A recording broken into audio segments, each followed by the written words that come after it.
After the death of Saul, David returned from the slaughter of the Amalekites and stayed in Ziklag 2 days. On the third day, a man with torn clothes and dust on his head arrived from Saul's camp. When he came to David, he fell to the ground to pay him homage. "Where have you come from?" David asked. "I have escaped from the Israelite camp," he replied. "What was the outcome?" David asked. "Please tell me." "The troops fled from the battle," he replied. "Many of them fell and died, and Saul and his son Jonathan are also dead." Then David asked the young man who had brought him the report, "How do you know that Saul and his son Jonathan are dead?" "I happened to be on Mount Gilboa," he replied, "and there was Saul, leaning on his spear with the chariots and the cavalry closing in on him. When he turned around and saw me, he called out to me, and I answered, 'Here I am.' 'Who are you?' he asked. So I told him, 'I am an Amalekite.' Then he begged me, 'Stand over me and kill me, for agony has seized me, but my life still lingers.' So I stood over him and killed him, because I knew that after he had fallen, he could not survive. And I took the crown that was on his head and the band that was on his arm, and I have brought them here to my Lord." Then David took hold of his own clothes and tore them, and all the men who were with him did the same. They mourned and wept and fasted until evening for Saul and his son Jonathan, and the people of the Lord and the house of Israel, because they had fallen by the sword. And David inquired of the young man who had brought him the report, "Where are you from?" "I am the son of a foreigner," he answered. "I am an Amalekite." So David asked him, "Why were you not afraid to lift your hand to destroy the Lord's anointed?" Then David summoned one of the young men and said, "Go, execute him." So the young man struck him down, and he died. For David had said to the Amalekite, "Your blood be on your own head, because your own mouth has testified against you, saying, 'I killed the Lord's anointed.'" Then David took up this lament for Saul and his son Jonathan. And he ordered that the sons of Judah be taught the song of the bow. It is written in the book of Jashar, "Your glory, O Israel, lies slain on your heights. How the mighty have fallen! Tell it not in Gath, proclaim it not in the streets of Ashkelon, lest the daughters of the Philistines rejoice, and the daughters of the uncircumcised exult. O mountains of Gilboa, may you have no dew or rain, no fields yielding offerings of grain. For there the shield of the mighty was defiled, the shield of Saul no longer anointed with oil. From the blood of the slain, from the fat of the mighty, the bow of Jonathan did not retreat, and the sword of Saul did not return empty. Saul and Jonathan, beloved and delightful in life, were not divided in death. They were swifter than eagles, they were stronger than lions. O daughters of Israel, weep for Saul, who clothed you in scarlet and luxury, who decked your garments with ornaments of gold. How the mighty have fallen in the thick of battle. Jonathan lies slain on your heights. I grieve for you, Jonathan, my brother. You were delightful to me. Your love to me was extraordinary, surpassing the love of women. How the mighty have fallen, and the weapons of war have perished.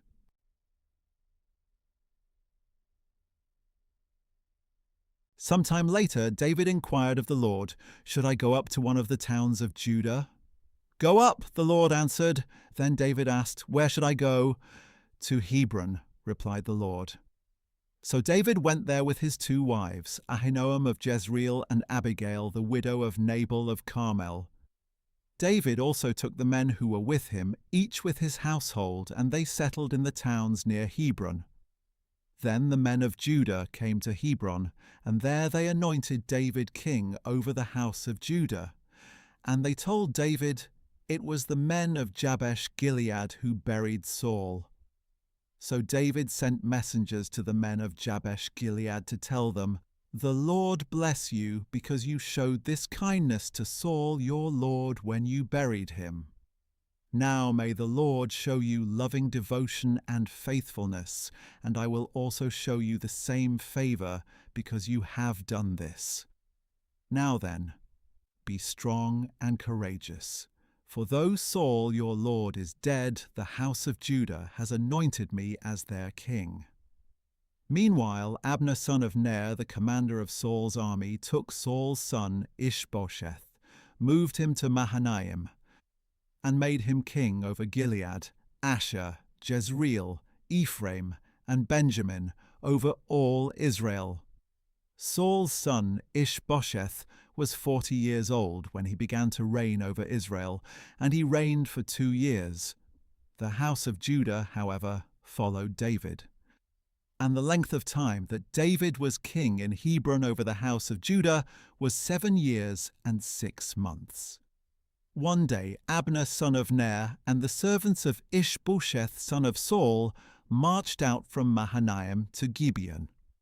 So Joab son of Zeruiah and the servants of David marched out and met them by the pool of Gibeon, and the two groups took up positions on opposite sides of the pool. Then Abner said to Joab, "Let us have the young men get up and compete before us." "Let them get up," Joab replied. So they got up and were counted off, 12 for Benjamin and Ishbosheth son of Saul, and 12 for David. Then each man grabbed his opponent by the head and thrust his sword into his opponent's side, and they all fell together. So this place, which is in Gibeon, is called Helkath Hazarim. The battle that day was intense, and Abner and the men of Israel were defeated by the servants of David. The 3 sons of Zeruiah were there, Joab, Abishai, and Asahel. Now Asahel was fleet of foot like a wild gazelle, and he chased Abner, not turning to the right or to the left in his pursuit. And Abner glanced back and said, "Is that you, Asahel?" "It is," Asahel replied. So Abner told him, "Turn to your right or to your left, seize one of the young men, and take his equipment for yourself." But Asahel would not stop chasing him. Once again Abner warned Asahel, "Stop chasing me.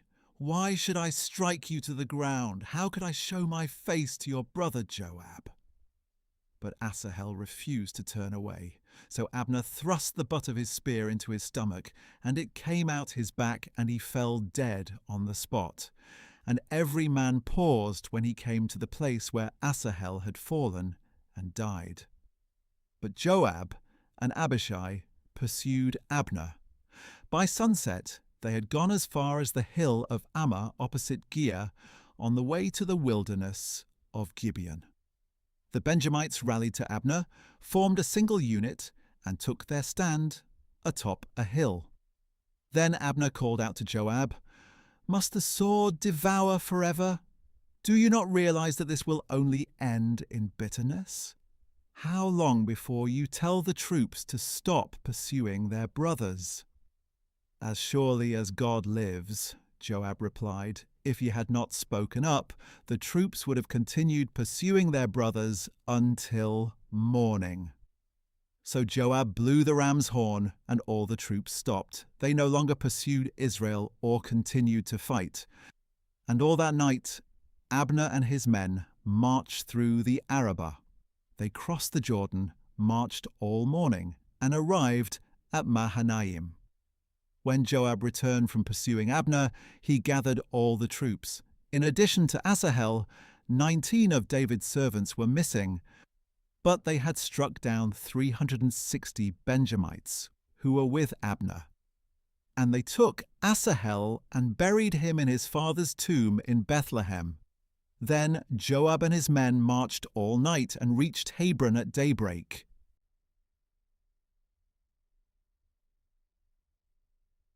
Now the war between the house of Saul and the house of David was protracted, And David grew stronger and stronger, while the house of Saul grew weaker and weaker. And sons were born to David in Hebron. His firstborn was Amnon, by Ahinoam of Jezreel. His second was Chileab, by Abigail the widow of Nabal of Carmel. His third was Absalom, the son of Maachah daughter of King Talmai of Geshur. His fourth was Adonijah, the son of Haggith. His fifth was Shephatiah, the son of Abital. And his sixth was Ithream, by David's wife Eglah. These sons were born to David in Hebron. During the war between the house of Saul and the house of David, Abner had continued to strengthen his position in the house of Saul. Now Saul had a concubine named Rizpah, the daughter of Aiah. So Ishbosheth questioned Abner, "Why did you sleep with my father's concubine?"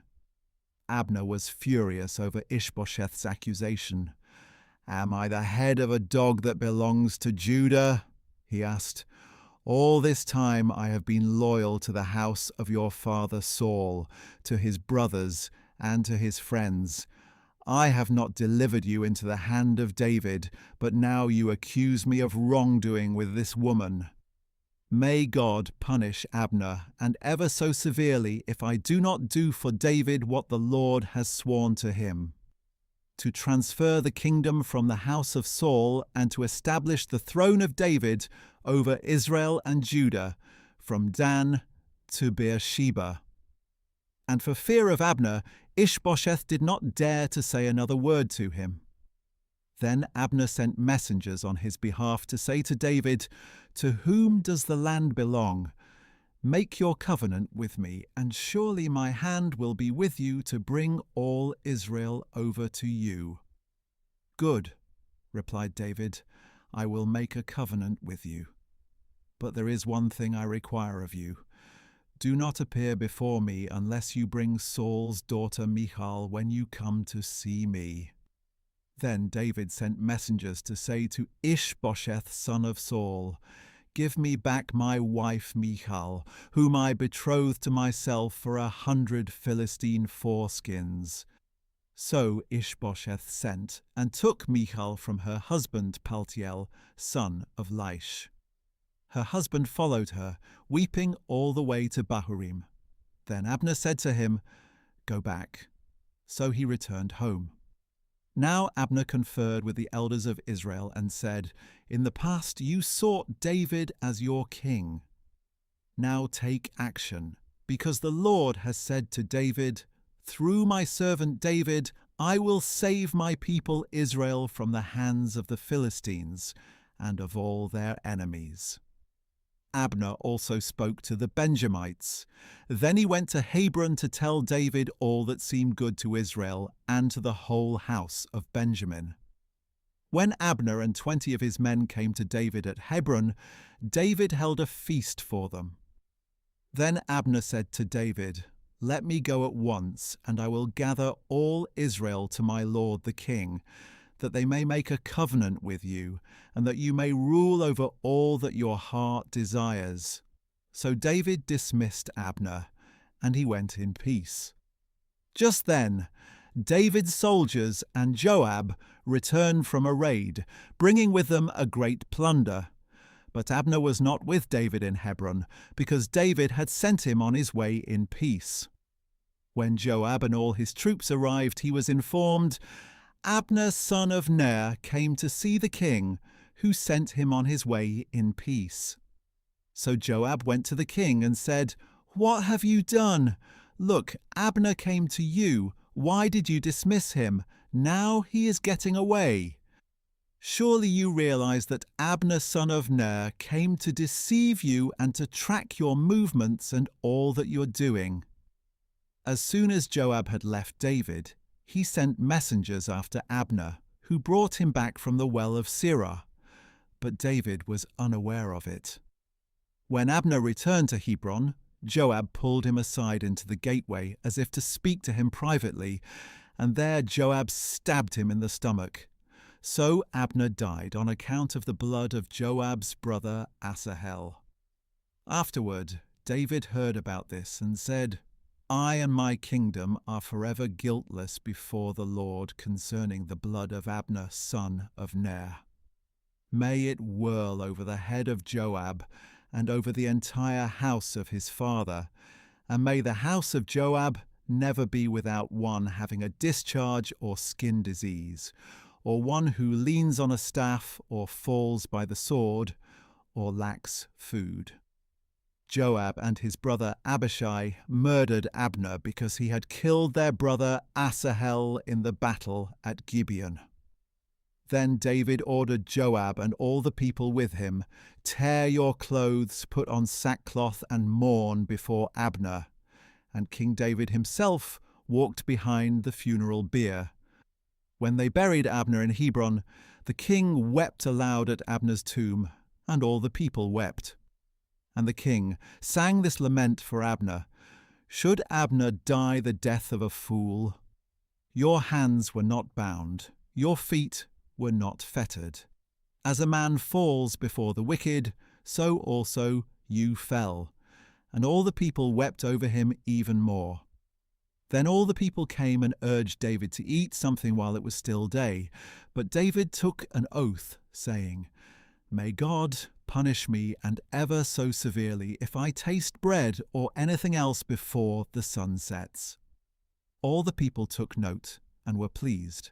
In fact, everything the king did pleased them. So on that day all the troops and all Israel were convinced that the king had no part in the murder of Abner, son of Ner. Then the king said to his servants, "Do you not realize that a great prince has fallen today in Israel? And I am weak this day, though anointed as king, and these men, the sons of Zeruiah, are too fierce for me. May the Lord repay the evildoer according to his evil."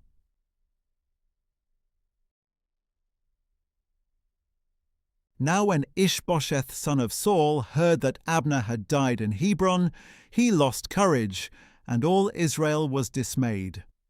Saul's son had 2 men who were leaders of raiding parties. One was named Baanah, and the other Rechab. They were sons of Rimmon, the Beerothite, of the tribe of Benjamin.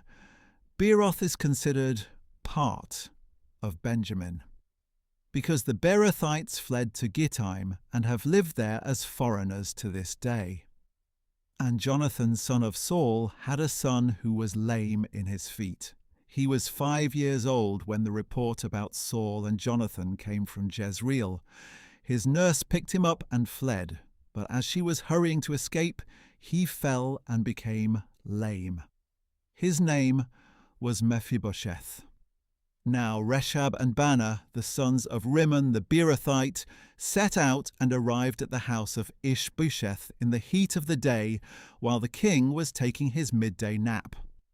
They entered the interior of the house as if to get some wheat, and they stabbed him in the stomach. Then Rechab and his brother Baanah slipped away. They had entered the house while Ishbosheth was lying on his bed, and having stabbed and killed him, they beheaded him, took his head, and travelled all night by way of the Arabah. They brought the head of Ishbosheth to David at Hebron, and said to the king, "Here is the head of Ishbosheth son of Saul, your enemy who sought your life. Today the Lord has granted vengeance to my lord the king against Saul and his offspring." But David answered Rechab and his brother Baanah, the sons of Rimmon the Beerothite, "As surely as the Lord lives, who has redeemed my life from all distress. When someone told me, 'Look, Saul is dead,' and thought he was a bearer of good news, I seized him and put him to death at Ziklag. That was his reward for his news. How much more, when wicked men kill a righteous man in his own house and on his own bed, shall I not now require his blood from your hands and remove you from the earth?" So David commanded his young men, and they killed Rechab and Baanah. They cut off their hands and feet, and hung their bodies by the pool in Hebron, but they took the head of Ishbosheth and buried it in Abner's tomb in Hebron.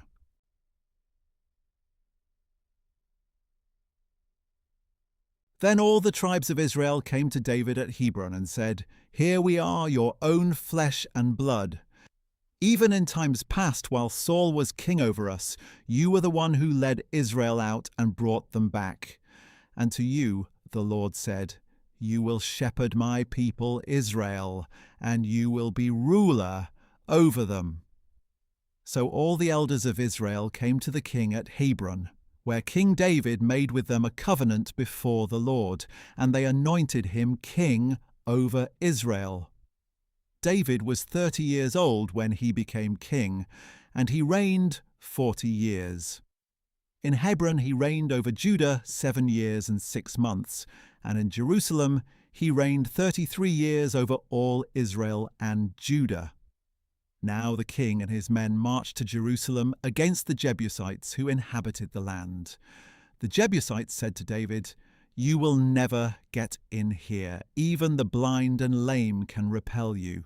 For they thought, "David cannot get in here." Nevertheless, David captured the fortress of Zion, that is, the city of David. On that day he said, "Whoever attacks the Jebusites must use the water shaft to reach the lame and blind who are despised by David." That is why it is said, "The blind and the lame will never enter the palace." So David took up residence as the fortress and called it the City of David. He built it up all the way around from the supporting terraces inward. And David became greater and greater, for the Lord God of hosts was with him. Now Hiram king of Tyre sent envoys to David, along with cedar logs, carpenters, and stonemasons, and they built a palace for David. And David realized that the Lord had established him as king over Israel, and had exalted his kingdom for the sake of his people Israel. After he had arrived from Hebron, David took more concubines and wives from Jerusalem, and more sons and daughters were born to him. These are the names of the children born to him in Jerusalem: Shammua, Shobab, Nathan, Solomon, Ibar, Elishua, Nepheg, Japhia, Elishama, Eliada, and Eliphalet. When the Philistines heard that David had been anointed king over Israel, they all went in search of him. But David learned of this and went down to the stronghold. Now the Philistines had come and spread out in the valley of Rephaim. So David inquired of the Lord, "Should I go up against the Philistines? Will you deliver them into my hand?" "Go up," replied the Lord, "for I will surely deliver the Philistines into your hand." So David went to Baal-perazim, where he defeated the Philistines and said, "Like a bursting flood, the Lord has burst out against my enemies before me." So he called that place Baal-perazim. There the Philistines abandoned their idols, and David and his men carried them away. Once again the Philistines came up and spread out in the valley of Rephaim. So David inquired of the Lord, who answered, "Do not march straight up, but circle around behind them and attack them in front of the balsam trees. As soon as you hear the sound of marching in the tops of the balsam trees, move quickly, because this will mean that the Lord has gone out before you to strike the camp of the Philistines." So David did as the Lord had commanded him, and he struck down the Philistines all the way from Gibeon to Gezer.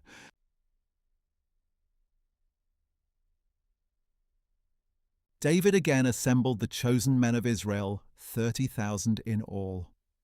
And he and all his troops set out for Baal of Judah to bring up from there the ark of God, which is called by the name of the Lord of hosts, who is enthroned between the cherubim that are on it.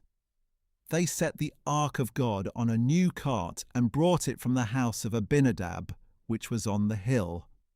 Uzzah and Ahio, the sons of Abinadab, were guiding the new cart, bringing with it the ark of God, and Ahio was walking in front of the ark. David and all the house of Israel were celebrating before the Lord with all kinds of wood instruments, harps, stringed instruments, tambourines, sistrums, and cymbals. When they came to the threshing floor of Nakon, Uzzah reached out and took hold of the ark of God, because the oxen had stumbled. And the anger of the Lord burned against Uzzah, and God struck him down on the spot for his irreverence, and he died there beside the ark of God. Then David became angry because the Lord had burst forth against Uzzah, so he named that place Perez Uzzah, as it is called to this day. That day David feared the Lord and asked, "How can the ark of the Lord ever come to me?" So he was unwilling to move the ark of the Lord to the city of David. Instead, he took it aside to the house of Obed-Edom the Gittite. Thus the ark of the Lord remained in the house of Obed-Edom the Gittite for 3 months, and the Lord blessed him and all his household. Now it was reported to King David, "The Lord has blessed the house of Obed-Edom and all that belongs to him, because of the ark of God."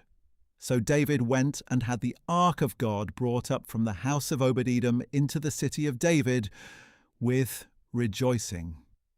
When those carrying the ark of the Lord had advanced 6 paces, he sacrificed an ox and a fattened calf. And David, wearing a linen ephod, danced with all his might before the Lord, while he and all the house of Israel brought up the ark of the Lord with shouting and the sounding of the ram's horn. As the ark of the Lord was entering the city of David, Saul's daughter Michal looked down from a window and saw King David leaping and dancing before the Lord, and she despised him in her heart. So they brought the ark of the Lord and set it in its place inside the tent that David had pitched for it. Then David offered burnt offerings and peace offerings before the Lord.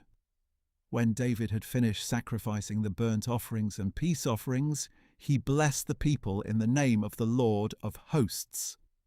Then he distributed to every man and woman among the multitude of Israel a loaf of bread, a date cake, and a raisin cake, and all the people departed, each to his own home. When David returned home to bless his own household, Saul's daughter Michal came out to meet him. "How the king of Israel has distinguished himself today," she said. "He has uncovered himself today in the sight of the maidservants of his subjects like a vulgar person would do." But David said to Michal, "I was dancing before the Lord, who chose me over your father and all his house when he appointed me ruler over the Lord's people Israel. I will celebrate before the Lord, and I will humiliate and humble myself even more than this. Yet I will be honored by the maidservants of whom you have spoken."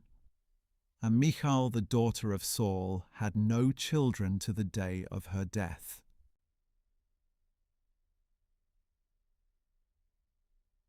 After the king had settled into his palace and the Lord had given him rest from all his enemies around him, he said to Nathan the prophet, "Here I am living in a house of cedar, while the ark of God remains in a tent." And Nathan replied to the king, "Go and do all that is in your heart, for the Lord is with you." But that night the word of the Lord came to Nathan, saying, "Go and tell my servant David that this is what the Lord says. Are you the one to build for me a house to dwell in? For I have not dwelt in a house from the day I brought the Israelites up out of Egypt until this day, but I have moved about with a tent as my dwelling. In all my journeys with all the Israelites have I ever asked any of the leaders I appointed to shepherd my people Israel, 'Why haven't you built me a house of cedar?' Now then you are to tell my servant David that this is what the Lord of hosts says. I took you from the pasture, from following the flock, to be the ruler over my people Israel. I have been with you wherever you have gone, and I have cut off all your enemies from before you.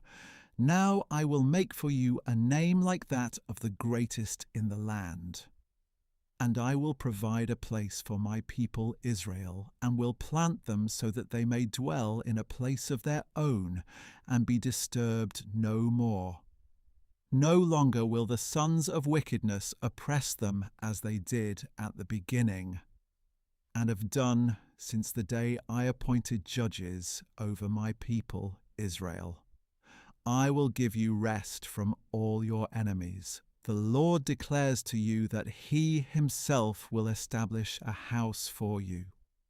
And when your days are fulfilled and you rest with your fathers, I will raise up your descendant after you, who will come from your own body, and I will establish His kingdom. He will build a house for my name, and I will establish the throne of His kingdom forever. I will be his father, and he will be my son. When he does wrong, I will discipline him with the rod of men and with the blows of the sons of men. But my loving devotion will never be removed from him, as I removed it from Saul, whom I removed from before you.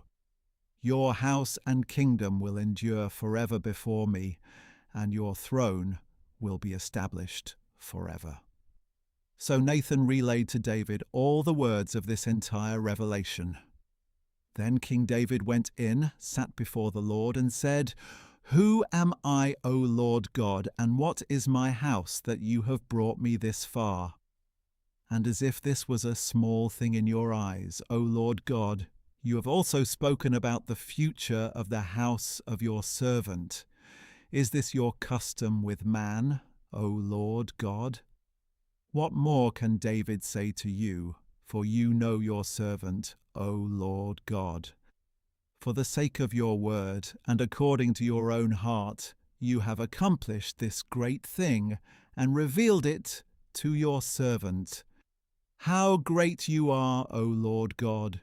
For there is none like you, and there is no God but you, according to everything we have heard with our own ears.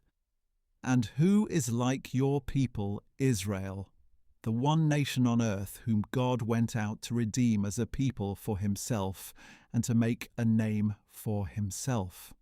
You performed great and awesome wonders by driving out nations and their gods from before your people, whom you redeemed for yourself from Egypt. For you have established your people Israel as your very own forever, and you, O Lord, have become their God. And now, O Lord God, confirm forever the word you have spoken concerning your servant and his house. Do as you have promised, so that your name will be magnified forever when it is said, "The Lord of hosts is God over Israel, and the house of your servant David will be established before you." For you, O Lord of hosts, the God of Israel, have revealed this to your servant when you said, "I will build a house for you." Therefore your servant has found the courage to offer this prayer to you. And now, O Lord God, you are God. Your words are true, and you have promised this goodness to your servant. Now therefore may it please you to bless the house of your servant, that it may continue forever before you. For you, O Lord God, have spoken, and with your blessing the house of your servant will be blessed forever.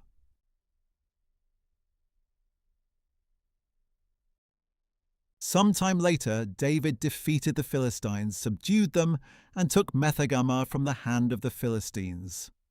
David also defeated the Moabites, made them lie down on the ground, and measured them off with a cord. He measured off with 2 lengths those to be put to death, and with 1 length those to be spared. So the Moabites became subject to David, and brought him tribute. David also defeated Hadadezer, son of Rehob, king of Zobah, who had marched out to restore his dominion along the Euphrates River. David captured from him 1,000 chariots, 7,000 charioteers, and 20,000 foot soldiers, and he hamstrung all the horses except 100 he kept for the chariots. When the Arameans of Damascus came to help King Hadadezer of Zobah, David struck down 22,000 of their men. Then he placed garrisons in Aram of Damascus, and the Arameans became subject to David and brought him tribute. So the Lord made David victorious wherever he went. And David took the gold shields that belonged to the officers of Hadadezer and brought them to Jerusalem. And from Beta and Berothai, cities of Hadadezer, King David took a large amount of bronze. When King Toi of Hamath heard that David had defeated the entire army of Hadadezer, he sent his son Joram to greet King David and bless him for fighting and defeating Hadadezer, who had been at war with Toi. Joram brought with him articles of silver and gold and bronze, and King David dedicated these to the Lord, along with the silver and gold he had dedicated from all the nations he had subdued, from Edom and Moab, from the Ammonites and Philistines and Amalekites, and from the spoil of Hadadezer son of Rehob, king of Zobah. And David made a name for himself when he returned from striking down 18,000 Edomites in the Valley of Salt. He placed garrisons throughout Edom, and all the Edomites were subject to David, so the Lord made David victorious wherever he went. Thus David reigned over all Israel and administered justice and righteousness for all his people. Joab son of Zeruiah was over the army. Jehoshaphat son of Ahilud was the recorder. Zadok son of Ahitub and Ahimelech son of Abiathar were priests. Seraiah was the scribe. Benaiah son of Jehoiada was over the Cherethites and Pelethites, and David's sons were priestly leaders.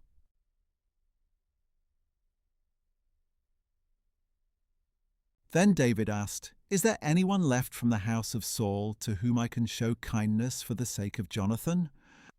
And there was a servant of the house of Saul named Ziba. They summoned him to David, and the king inquired, "Are you Ziba?" "I am your servant," he replied.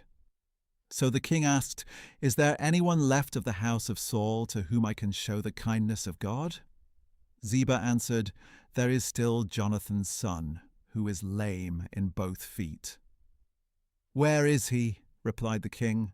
And Ziba said, "Indeed, he is in Lodebar at the house of Machir, son of Ammiel." So King David had him brought from the house of Machir, son of Ammiel, in Lodebar. And when Mephibosheth, son of Jonathan, the son of Saul, came to David, he fell face down in reverence. Then David said, "Mephibosheth." "I am your servant," he replied. "Do not be afraid," said David, "for surely I will show you kindness for the sake of your father Jonathan. I will restore to you all the land of your grandfather Saul, and you will always eat at my table." Mephibosheth bowed down and said, "What is your servant that you should show regard for a dead dog like me?" Then the king summoned Saul's servant Ziba and said to him, "I have given to your master's grandson all that belonged to Saul and to all his house. You and your sons and servants are to work the ground for him and bring in the harvest, so that your master's grandson may have food to eat. But Mephibosheth, your master's grandson, is always to eat at my table." Now Ziba had 15 sons and 20 servants. And Ziba said to the king, "Your servant will do all that my lord the king has commanded." So Mephibosheth ate at David's table like one of the king's own sons. And Mephibosheth had a young son named Micah, and all who dwelt in the house of Ziba were servants of Mephibosheth. So Mephibosheth lived in Jerusalem because he always ate at the king's table, and he was lame in both feet.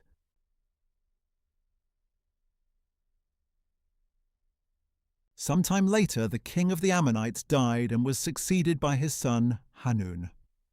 And David said, "I will show kindness to Hanun, son of Nahash, just as his father showed kindness to me." So David sent some of his servants to console Hanun concerning his father. But when they arrived in the land of the Ammonites, the princes of the Ammonites said to Hanun their lord, "Just because David has sent you comforters, do you really believe he is showing respect for your father? Has not David instead sent his servants to explore the city, spy it out, and overthrow it?" So Hanun took David's servants, shaved off half of each man's beard, cut off their garments at the hips, and sent them away. When this was reported to David, he sent messengers to meet the men, since they had been thoroughly humiliated. The king told them, "Stay in Jericho until your beards have grown back, and then return." When the Ammonites realized that they had become a stench to David, they hired 20,000 Aramean foot soldiers from Beth Rehob and Zobah, as well as 1,000 men from the king of Makkah and 12,000 men from Tob. On hearing this, David sent Joab and the entire army of mighty men.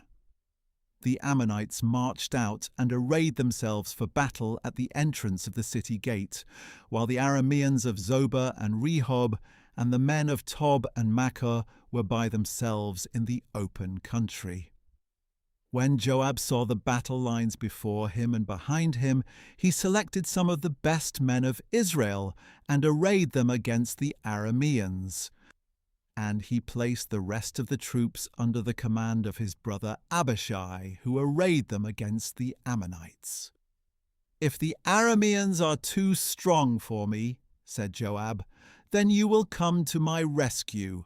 And if the Ammonites are too strong for you, then I will come to your rescue. Be strong and let us fight bravely for our people and for the cities of our God. May the Lord do what is good in his sight." So Joab and his troops advanced to fight the Arameans, who fled before him. When the Ammonites saw that the Arameans had fled, they too fled before Abishai, and they entered the city. So Joab returned from fighting against the Ammonites and came to Jerusalem.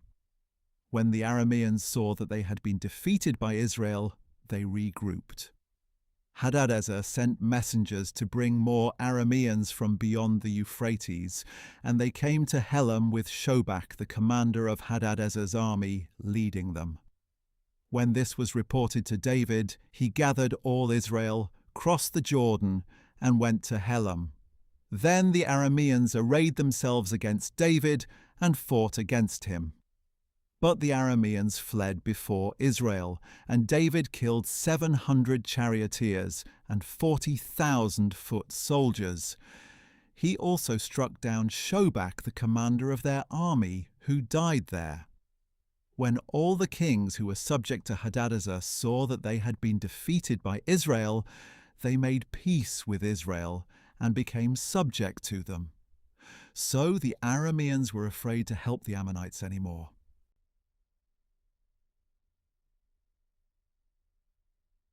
In the spring, at the time when kings march out to war, David sent out Joab and his servants with the whole army of Israel. They destroyed the Ammonites and besieged Rabbah, but David remained in Jerusalem. One evening, David got up from his bed and strolled around on the roof of the palace, and from the roof he saw a woman bathing, a very beautiful woman. So David sent and inquired about the woman, and he was told, "This is Bathsheba, the daughter of Eliam, and the wife of Uriah the Hittite." Then David sent messengers to get her, and when she came to him, he slept with her. Now she had just purified herself from her uncleanness. Then she returned home. And the woman conceived and sent word to David, saying, "I am pregnant." At this David sent orders to Joab, "Send me Uriah the Hittite." So Joab sent him to David. When Uriah came to him, David asked how Joab and the troops were doing and how the war was going. Then he said to Uriah, "Go down to your house and wash your feet." So Uriah left the palace, and a gift from the king followed him. But Uriah slept at the door of the palace with all his master's servants. He did not go down to his house. And David was told, "Uriah did not go home." "Haven't you just arrived from a journey?" David asked Uriah. "Why didn't you go home?" Uriah answered, "The ark and Israel and Judah are dwelling in tents, and my master Joab and his soldiers are camped in the open field. How can I go to my house to eat and drink and sleep with my wife? As surely as you live and as your soul lives, I will not do such a thing." "Stay here one more day," David said to Uriah, "and tomorrow I will send you back."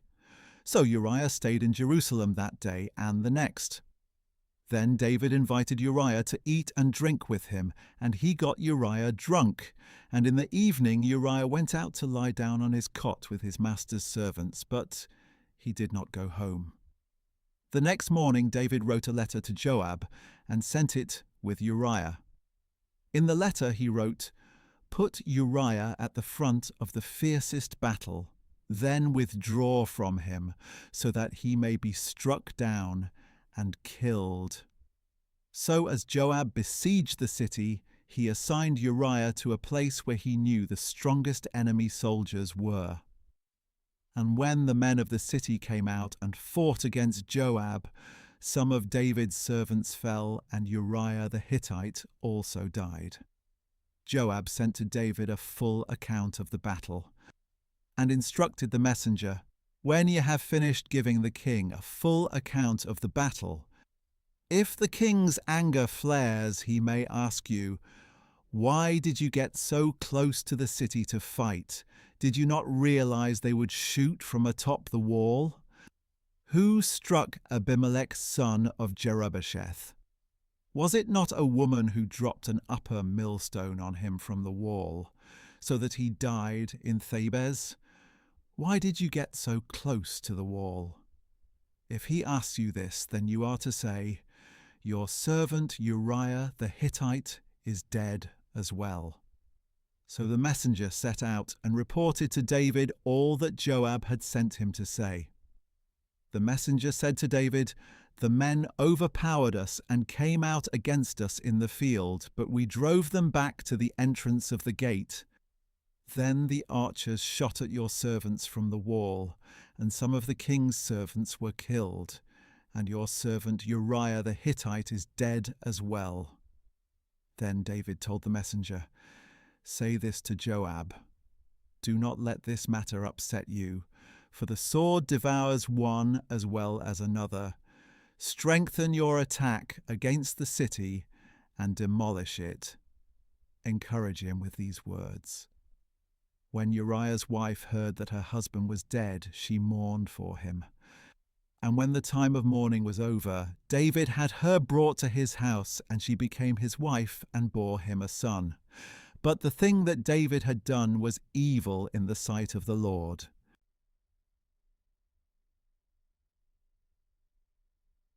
Then the Lord sent Nathan to David, and when he arrived he said, "There were 2 men in a certain city, one rich and the other poor. The rich man had a great number of sheep and cattle, but the poor man had nothing except one small ewe lamb that he had bought. He raised it, and it grew up with him and his children. It shared his food and drank from his cup. It slept in his arms and was like a daughter to him. Now a traveller came to the rich man, who refrained from taking one of his own sheep or cattle to prepare for the traveller who had come to him. Instead, he took the poor man's lamb and prepared it for his guest." David burned with anger against the man and said to Nathan, "As surely as the Lord lives, the man who did this deserves to die. Because he has done this thing and has shown no pity, he must pay for the lamb 4 times over." Then Nathan said to David, "You are that man. This is what the Lord, the God of Israel, says. I anointed you king over Israel, and I delivered you from the hand of Saul. I gave your master's house to you and your master's wives into your arms. I gave you the house of Israel and Judah, and if that was not enough, I would have given you even more.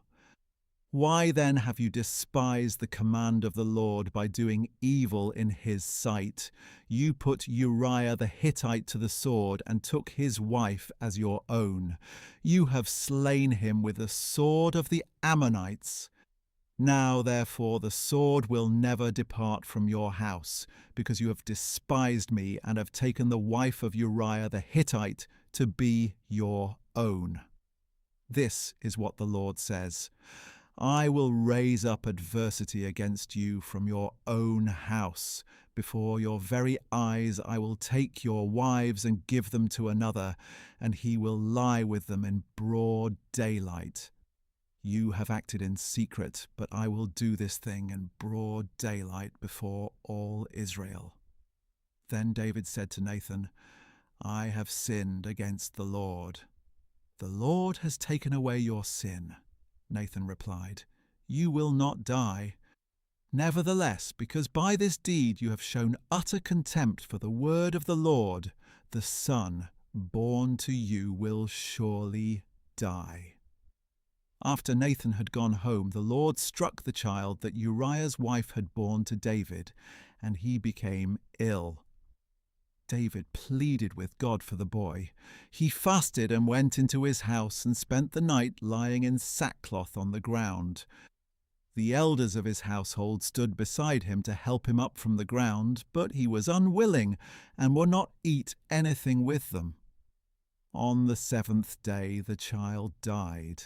But David's servants were afraid to tell him that the child was dead, for they said, "Look, while the child was alive, we spoke to him and he wouldn't listen to us.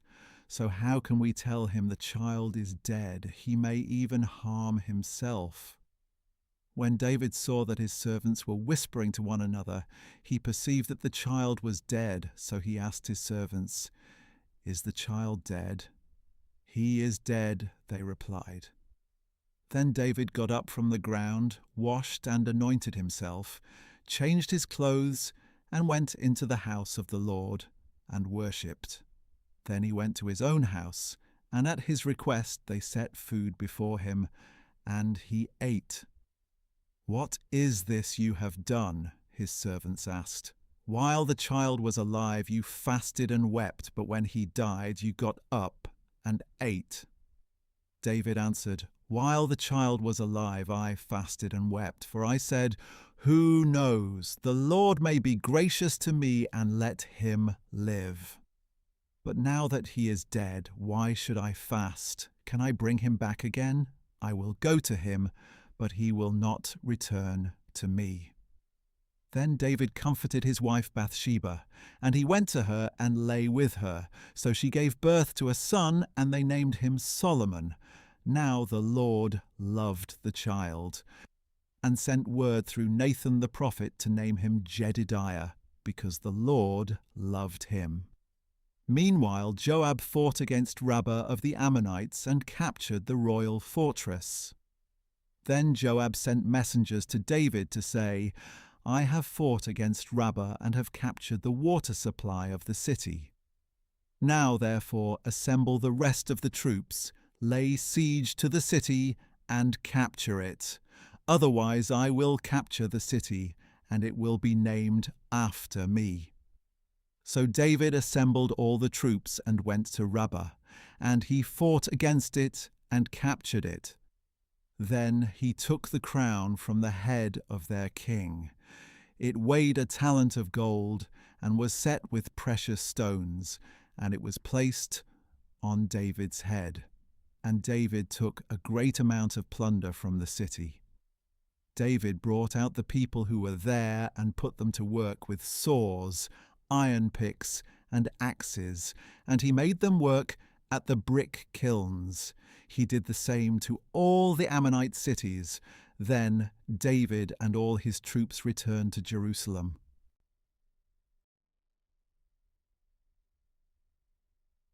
After some time, David's son Amnon fell in love with Tamar, the beautiful sister of David's son Absalom. Amnon was sick with frustration over his sister Tamar, for she was a virgin, and it seemed implausible for him to do anything to her. Now Amnon had a friend named Jonadab, the son of David's brother Shimea. Jonadab was a very shrewd man, and he asked Amnon, "Why are you, the son of the king, so depressed morning after morning? Won't you tell me?" Amnon replied, "I am in love with Tamar, my brother Absalom's sister." Jonadab told him, "Lie down on your bed and pretend you are ill. When your father comes to see you, say to him, 'Please let my sister Tamar come and give me something to eat. Let her prepare it in my sight so I may watch her and eat it from her hand." So Amnon lay down and feigned illness. When the king came to see him, Amnon said, "Please let my sister Tamar come and make a couple of cakes in my sight so that I may eat from her hand." Then David sent word to Tamar at the palace, "Please go to the house of Amnon your brother and prepare a meal for him." So Tamar went to the house of her brother Amnon, who was lying down. She took some dough, kneaded it, made cakes in his sight, and baked them. Then she brought the pan and set it down before him, but he refused to eat. "Send everyone away," said Amnon, and everyone went out. Then Amnon said to Tamar, "Bring the food into the bedroom so that I may eat it from your hand." Tamar took the cakes she had made and went to her brother Amnon's bedroom. And when she had brought them to him to eat, he took hold of her and said, "Come lie with me, my sister."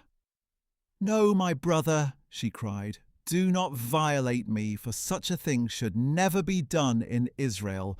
Do not do this disgraceful thing.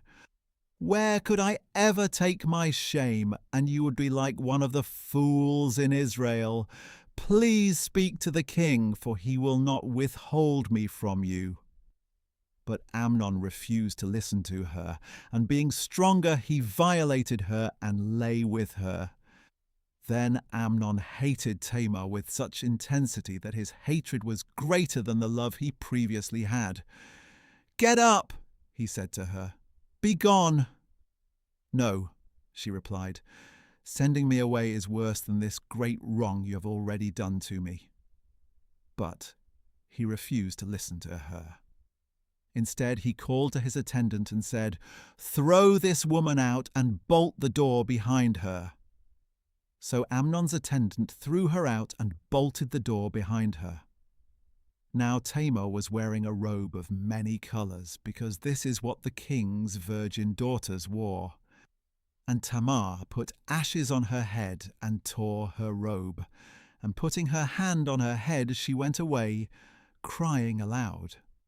Her brother Absalom said to her, "Has your brother Amnon been with you? Be quiet for now, my sister. He is your brother. Do not take this thing to heart." So Tamar lived as a desolate woman in the house of her brother Absalom. Oh, when King David heard all this, he was furious. And Absalom never said a word to Amnon, either good or bad, because he hated Amnon for violating his sister Tamar. 2 years later, when Absalom's sheep-shearers were at Baal-Hazor near Ephraim, he invited all the sons of the king. And he went to the king and said, "Your servant has just hired shearers. Will the king and his servants please come with me?" "No, my son," the king replied. "We should not all go, or we would be a burden to you." Although Absalom urged him, he was not willing to go, but gave him his blessing.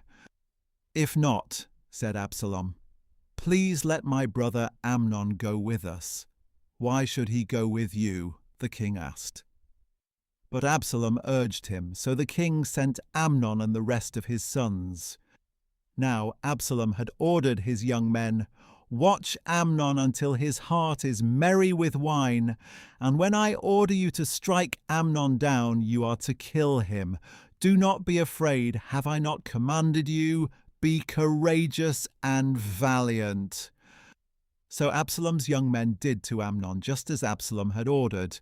Then all the other sons of the king got up, and each one fled on his mule. While they were on the way, a report reached David. "Absalom has struck down all the sons of the king. Not one of them is left." Then the king stood up, tore his clothes, and lay down on the ground, and all his servants stood by with their clothes torn. But Jonadab, the son of David's brother Shimea, spoke up. "My lord must not think they have killed all the sons of the king, for only Amnon is dead. In fact, Absalom has planned this since the day Amnon violated his sister Tamar. So now, my lord the king, do not take to heart the report that all the sons of the king are dead. Only Amnon is dead." Meanwhile, Absalom had fled. When the young man standing watch looked up, he saw many people coming down the road west of him, along the side of the hill, and the watchman went and reported to the king, "I see men coming from the direction of Horonaim, along the side of the hill." So Jonadab said to the king, "Look, the sons of the king have arrived. It is just as your servant said." And as he finished speaking, the sons of the king came in, wailing loudly. Then the king and all his servants also wept very bitterly. Now Absalom fled and went to Talmai, son of Ammihud, the king of Geshur. But David mourned for his son every day. After Absalom had fled and gone to Geshur, he stayed there 3 years. And King David longed to go to Absalom, for he had been consoled over Amnon's death.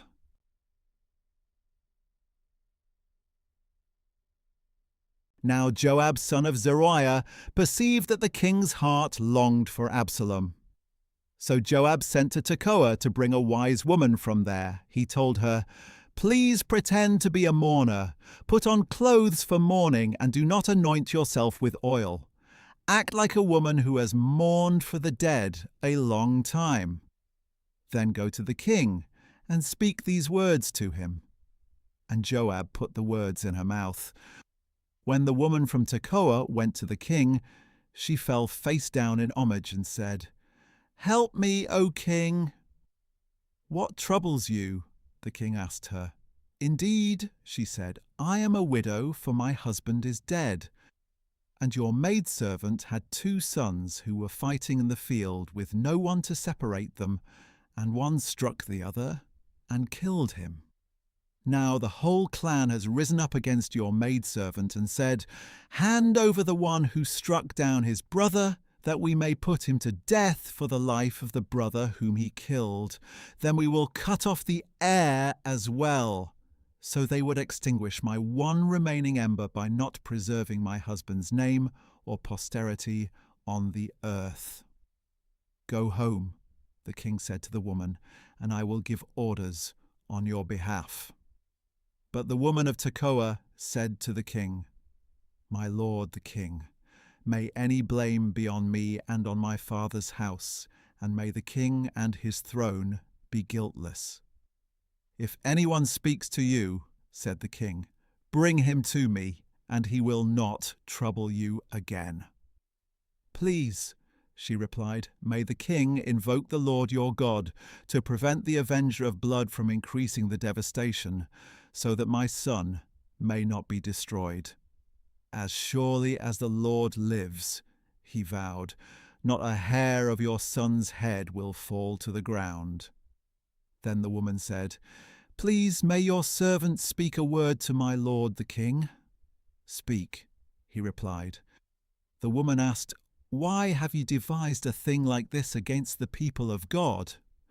When the king says this, does he not convict himself, since he has not brought back his own banished son? For we will surely die and be like water poured out on the ground, which cannot be recovered. Yet God does not take away a life, but he devises ways that the banished one may not be cast out from him. Now therefore I have come to present this matter to my lord the king, because the people have made me afraid. Your servant thought, I will speak to the king. Perhaps he will grant the request of his maidservant. For the king will hear and deliver his maidservant from the hand of the man who would cut off both me and my son from God's inheritance. And now your servant says, May the word of my lord the king bring me rest, for my lord the king is able to discern good and evil, just like the angel of God. May the Lord, your God, be with you. Then the king said to the woman, I am going to ask you something. Do not conceal it from me. Let my lord the king speak, she replied. So the king asked, Is the hand of Joab behind all this? The woman answered, As surely as you live, my lord the king, no one can turn to the right or to the left from anything that my lord the king says. Yes, your servant Joab is the one who gave me orders. He told your maidservant exactly what to say. Joab, your servant, has done this to bring about this change of affairs, but my lord has wisdom like the wisdom of the angel of God, to know everything that happens in the land. Then the king said to Joab, I hereby grant this request. Go, bring back the young man Absalom. Joab fell face down in homage and blessed the king. Today, said Joab, your servant knows that he has found favor in your eyes, my lord the king, because the king has granted his request. So Joab got up, went to Geshur, and brought Absalom to Jerusalem. But the king added, He may return to his house, but he must not see my face. So Absalom returned to his own house, but he did not see the face of the king. Now there was not a man in all Israel as handsome and highly praised as Absalom. From the sole of his foot to the top of his head, he did not have a single flaw. And when he cut the hair of his head, he shaved it every year, because his hair got so heavy he would weigh it out to be 200 shekels, according to the royal standard. 3 sons were born to Absalom, and a daughter named Tamar, who was a beautiful woman. Now Absalom lived in Jerusalem 2 years without seeing the face of the king. Then he sent for Joab to send him to the king, but Joab refused to come to him.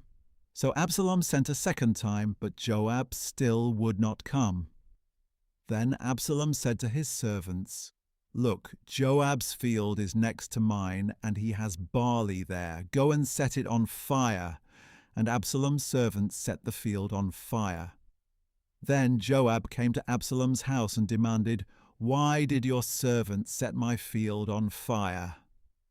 Look, said Absalom, I sent for you and said, Come here, I want to send you to the king to ask, Why have I come back from Geshur? It would be better for me if I were still there. So now let me see the king's face, and if there is iniquity in me, let him kill me. So Joab went and told the king, and David summoned Absalom, who came to him and bowed face down before him. Then the king kissed Absalom.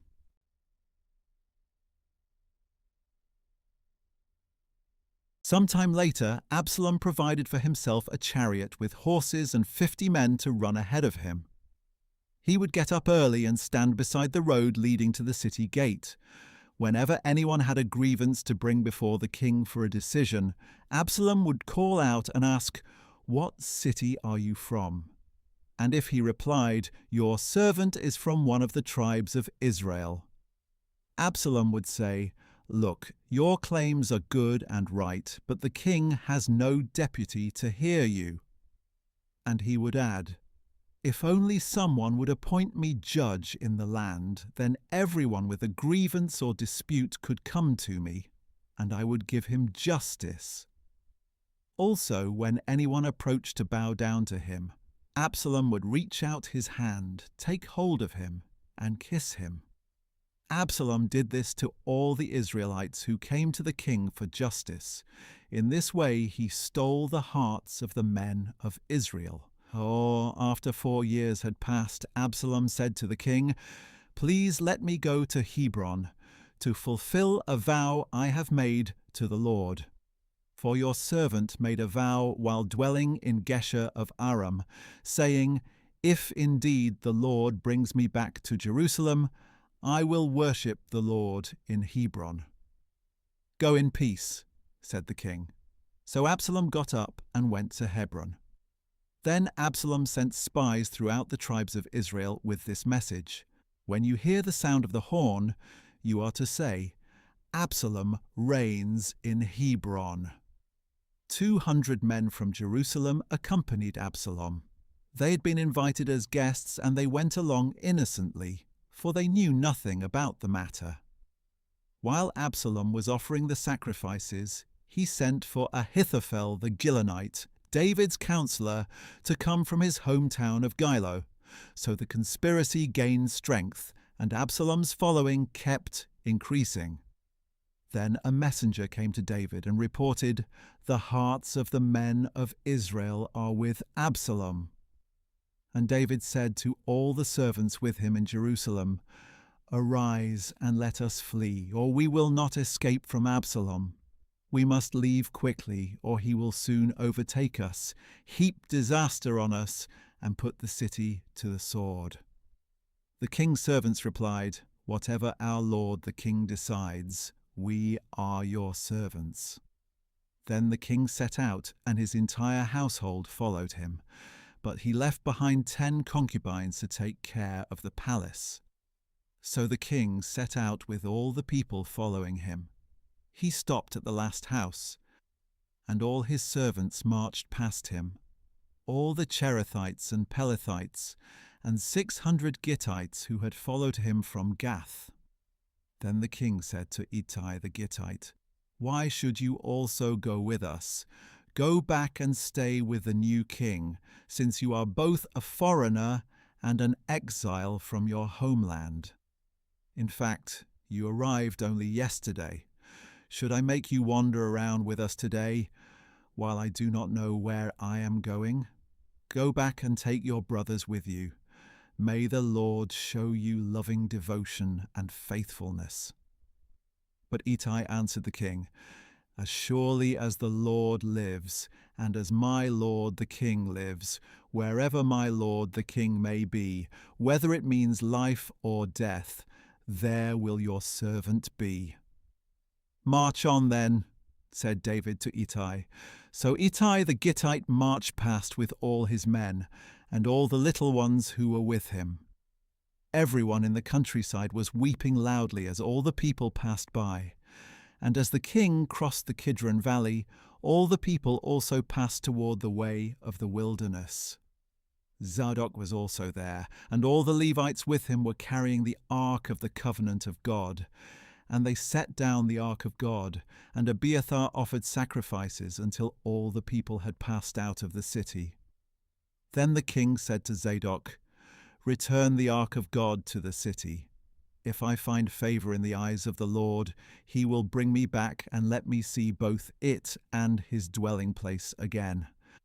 But if he should say, 'I do not delight in you,' then here I am. Let him do to me whatever seems good to him." The king also said to Zadok the priest, "Are you not a seer? Return to the city in peace, you with your son Ahimaaz, and Abiathar with his son Jonathan. See, I will wait at the fords of the wilderness until word comes from you to inform me." So Zadok and Abiathar returned the ark of God to Jerusalem and stayed there. But David continued up the Mount of Olives, weeping as he went up. His head was covered, and he was walking barefoot, and all the people with him covered their heads and went up, weeping as they went. Now someone told David, "Ahithophel is among the conspirators with Absalom." So David pleaded, "O Lord, please turn the counsel of Ahithophel into foolishness." When David came to the summit where he used to worship God, Hushai the Archite was there to meet him with his robe torn and dust on his head. David said to him, "If you go on with me, you will be a burden to me. But you can thwart the counsel of Ahithophel for me if you return to the city and say to Absalom, 'I will be your servant, my king. In the past I was your father's servant, but now I will be your servant.' Will not Zadok and Abiathar the priests be there with you? Report to them everything you hear from the king's palace. Indeed, their 2 sons, Ahimaaz son of Zadok and Jonathan son of Abiathar, are there with them. Send them to me with everything you hear." So David's friend Hushai arrived in Jerusalem just as Absalom was entering the city.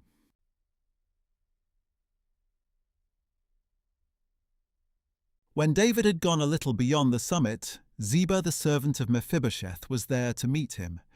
He had a pair of saddled donkeys loaded with 200 loaves of bread, 100 clusters of raisins, 100 summer fruits, and a skin of wine. "Why do you have these?" asked the king.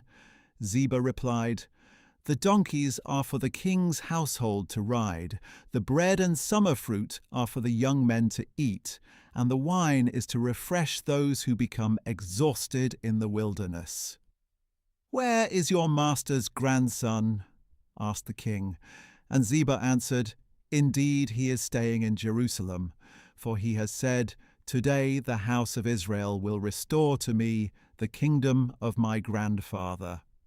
So the king said to Ziba, "All that belongs to Mephibosheth is now yours." "I humbly bow before you," said Ziba. "May I find favor in your eyes, my lord the king?" As King David approached Bahurim, a man from the family of the house of Saul was just coming out. His name was Shimei, son of Gera, and as he approached he kept yelling out curses.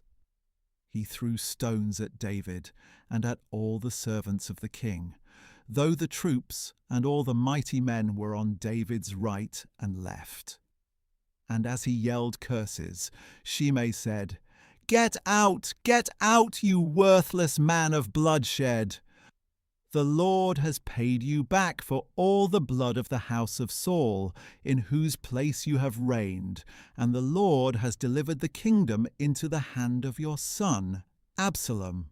See, you have come to ruin because you are a man of bloodshed. Then Abishai son of Zeruiah said to the king, Why should this dead dog curse my lord the king? Let me go over and cut off his head. But the king replied, What have I to do with you, O sons of Zeruiah? If he curses me because the Lord told him, Curse David, who can ask, Why did you do this?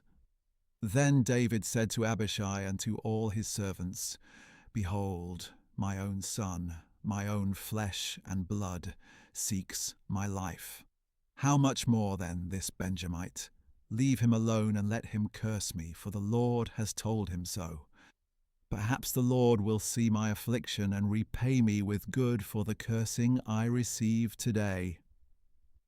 So David and his men proceeded along the road as Shimei went along the ridge of the hill opposite him. As Shimei went, he yelled curses, threw stones, and flung dust at David. Finally, the king and all the people with him arrived, exhausted, and there he refreshed himself. Then Absalom and all the men of Israel came to Jerusalem, and Ahithophel was with him. And David's friend Hushai the Archite went to Absalom and said to him, Long live the king, long live the king. Is this the loyalty you show your friend? Absalom replied, Why did you not go with your friend? Not at all, Hushai answered, for the one chosen by the Lord, by this people, and by all the men of Israel, his I will be, and with him I will remain. Furthermore, whom should I serve if not his son? As I served in your father's presence, so also I will serve in yours." Then Absalom said to Ahithophel, "Give me counsel. What should we do?" Ahithophel replied, "Sleep with your father's concubines, whom he has left to take care of the palace. When all Israel hears that you have become a stench to your father, then the hands of all who are with you will be strengthened." So they pitched a tent for Absalom on the roof, and he slept with his father's concubines in the sight of all Israel. Now in those days the advice of Ahithophel was like the consultation of the word of God. Such was the regard that both David and Absalom had for Ahithophel's advice.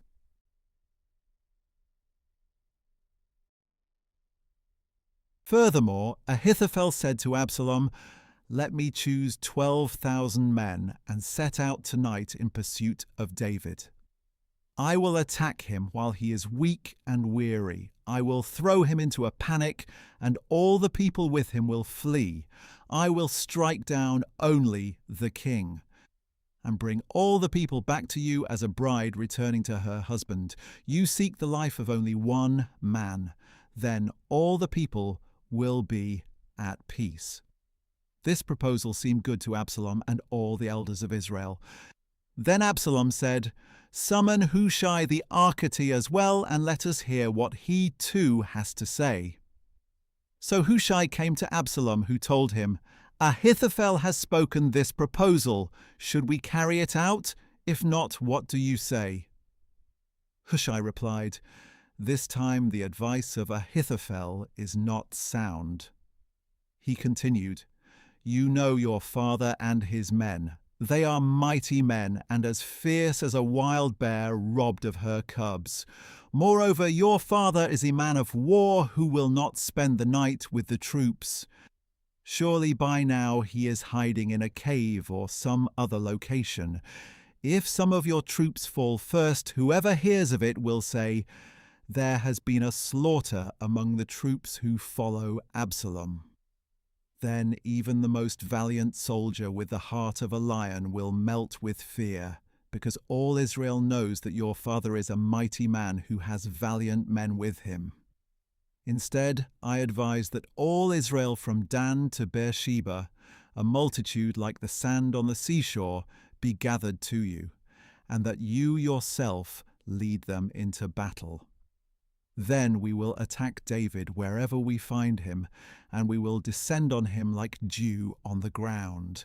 And of all the men with him, not even one will remain. If he retreats to a city, all Israel will bring ropes to that city, and we will drag it down to the valley until not even a pebble can be found there." Then Absalom and all the men of Israel said, "The advice of Hushai the Archite is better than that of Ahithophel." For the Lord had purposed to thwart the good counsel of Ahithophel in order to bring disaster on Absalom.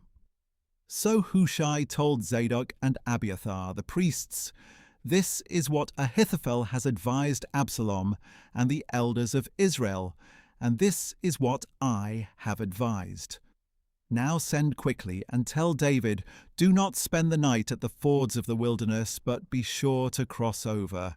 Otherwise the king and all the people with him will be swallowed up.'" Now Jonathan and Ahimaaz were staying at En-Rogel, where a servant girl would come and pass along information to them. They in turn would go and inform King David, for they dared not be seen entering the city. But a young man did see them and told Absalom. So the two left quickly and came to the house of a man in Bahurim. He had a well in his courtyard, and they climbed down into it. Then the man's wife took a covering, spread it over the mouth of the well, and scattered grain over it, so nobody would know a thing. When Absalom's servants came to the woman at the house, they asked, "Where are Ahimaaz and Jonathan?" "They have crossed over the brook," she replied. The men searched but did not find them, so they returned to Jerusalem. After the men had gone, Ahimaaz and Jonathan climbed up out of the well and went to inform King David, saying, "Get up and cross over the river at once, for Ahithophel has given this advice against you." So David and all the people with him got up and crossed the Jordan. By daybreak there was no one left who had not crossed the Jordan. When Ahithophel saw that his advice had not been followed, he saddled his donkey and set out for his house in his hometown. He put his affairs in order and hanged himself, so he died and was buried in his father's tomb. Then David went to Mahanaim, and Absalom crossed the Jordan with all the men of Israel. Absalom had appointed Amasa over the army in place of Joab. Amasa was the son of a man named Ithra, the Ishmaelite who had married Abigail, the daughter of Nahash and sister of Zeruiah, the mother of Joab. So the Israelites and Absalom camped in the land of Gilead. When David came to Mahanaim, he was met by Shobi son of Nahash from Rabbah of the Ammonites, Machir son of Amiel from Lodebar, and Barzillai the Gileadite from Rogelim. They brought beds, basins, and earthen vessels, as well as wheat, barley, flour, roasted grain, beans, lentils, honey, curds, sheep, and cheese from the herd for David and his people to eat. For they said, "The people have become hungry, exhausted, and thirsty in the wilderness."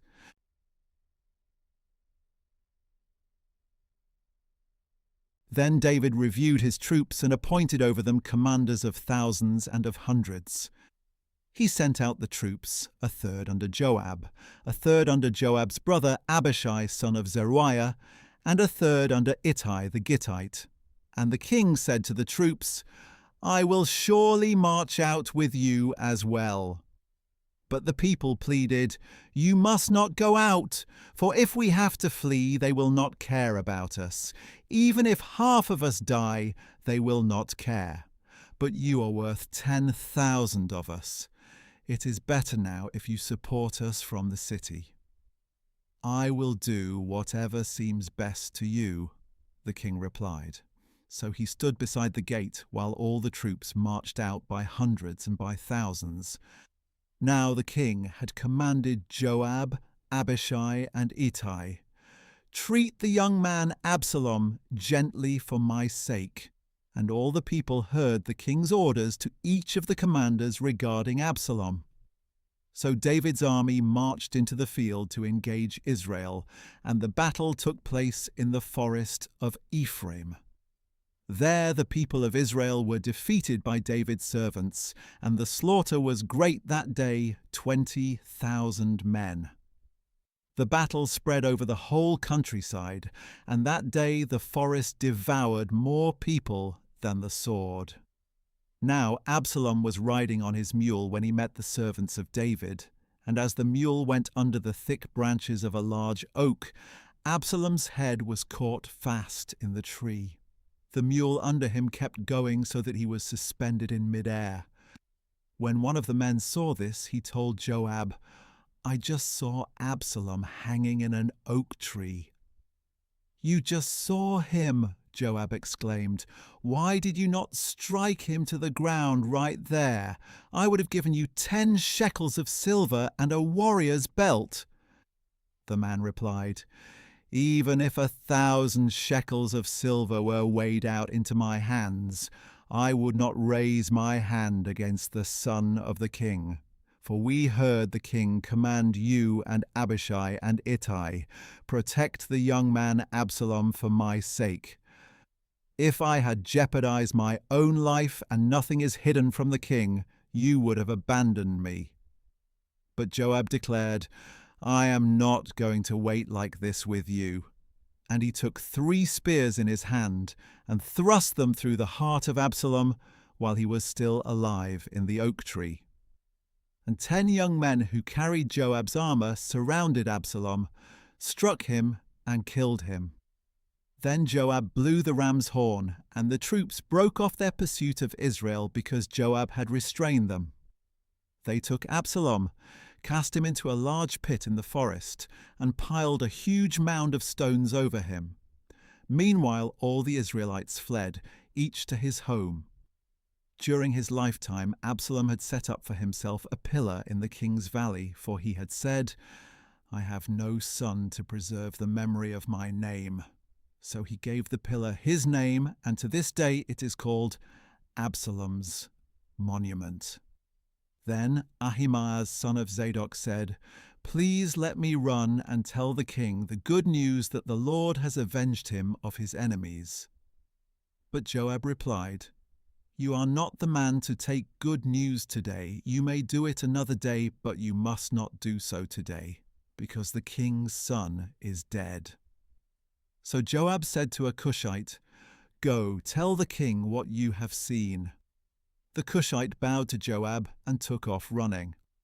Ahimaaz, son of Zadok, however, persisted and said to Joab, "No matter what, please let me also run behind the Cushite." "My son," Joab replied, "why do you want to run since you will not receive a reward?" "No matter what, I want to run," he replied. "Then run," Joab told him. So Ahimaaz ran by way of the plain and outran the Cushite. Now David was sitting between the two gates when the watchman went up to the roof of the gateway by the wall, looked out, and saw a man running alone.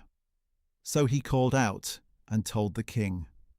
"If he is alone," the king replied, "he bears good news." As the first runner drew near, the watchman saw another man running, and he called out to the gatekeeper, "Look, another man is running alone." "This one also brings good news," said the king. The watchman said, "The first man appears to me to be running like Ahimaaz, son of Zadok." "This is a good man," said the king. "He comes with good news."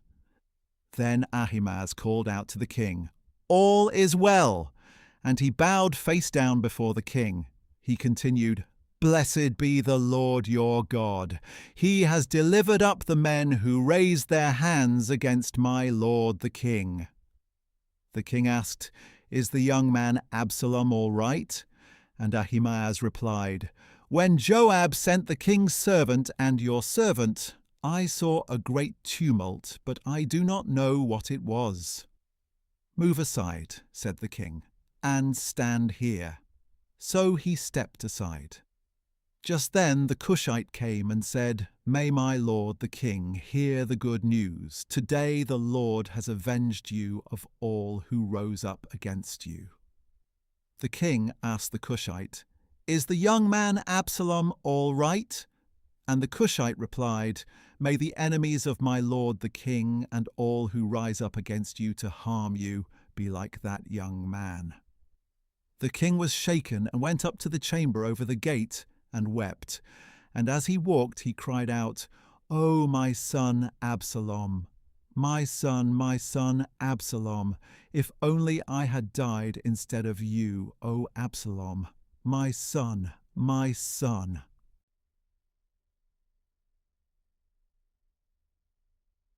Then it was reported to Joab, "The king is weeping and mourning over Absalom."